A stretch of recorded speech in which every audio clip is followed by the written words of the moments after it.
Ngayong araw ay ini-makeover ko itong kitchen para mas maging functional siya. Ito yung before, tapos ito naman yung after.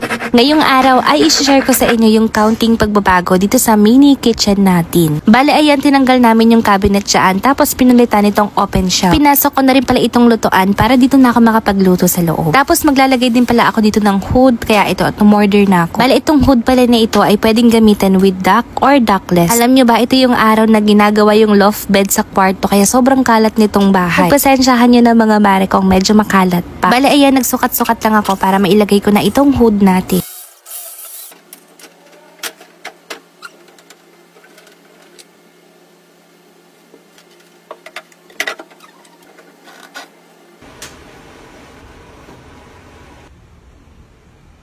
Ito naman yung part 2 na pag-aayos natin. Napagdesisyonan ko nga natanggalin na itong itaas na part ng bar counter namin kasi parang ang sikip-sikip niya na tignan. Or baka nanawa na lang din talaga ako kaya gusto ko na lang siyang i-makeover. Bali ayan yung peg natin at nakita ko lang siya sa black app kaya gagayahin natin.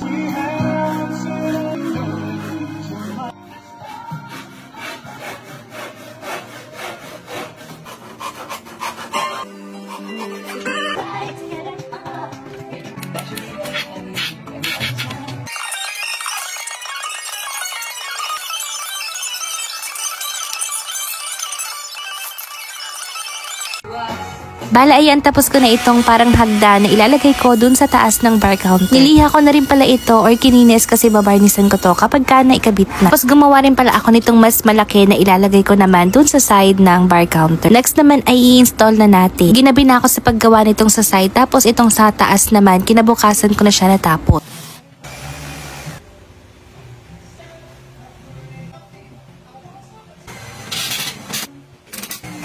At ayan, finally natapos na rin. Na-install ko na siya mga mare. At nakapaglinis na rin ako dito sa kusina. Maganda na siya sa paningin ko pero parang may kulang kaya maglalagay naman tayo ng ilaw. Gamitin ko pala yung dating wire na nakakabit dyan sa luma naming bar counter tapos idudugtong ko na lang dito sa mga bagong ilaw.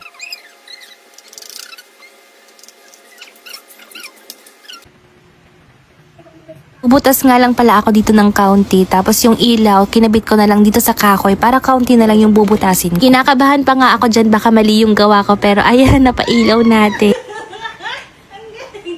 Next ay mapunta naman tayo dito sa mga tile. Dito naman ang daddy ang gumawa at pinaregrout ko yan para mag-iba naman yung kulay ng tile. Bali pinapalitan ko ng color dark brown para mas ma-enhance naman yung tiles namin. Bali ito na nga pala yung napalitan yung grout at hindi ko na nabidyohan yung paglalagay at pagtatanggal. Nung nalinis na, ito na yung kinalabasan ng tiles namin.